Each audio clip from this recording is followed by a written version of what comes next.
ભગવાનની કૃપા હોય તો જ હાથમાં માળા લેવાય છે, તો જ રાધે રાધે બોલાય છે, તો જ હરે કૃષ્ણ બોલાય. દરેક જગ્યાએ ક્રાંતિ લાવવાનું પણ કામ એ આ ચિત્ત જ કરે છે. ચિત્ત માને આપણા મેમરીની અંદર મગજ, મેમરી અને બુદ્ધિ આ બધું ડિફરન્ટ છે.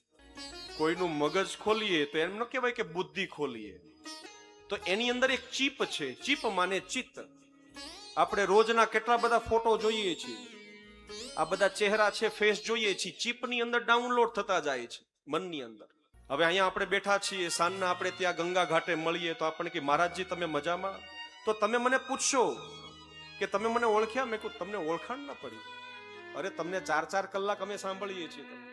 શું કામ? કારણ કે હજી તમે સામે છો, સાથે છો, પણ ચિત્તમાં નથી, સંગમાં નથી. એટલે ઘણી વખત યાદ હોય તો પણ આપણે ભૂલી જઈએ. તો સચ્ચિદ અને આનંદ, જેના જીવનમાં આનંદ છે, આનંદનો કોઈ પર્યાય નથી, એ આનંદ સ્વરૂપી ભગવાન કૃષ્ણ છે, જેને કહેવાય છે ઇનસાઇડ હેપીનેસ.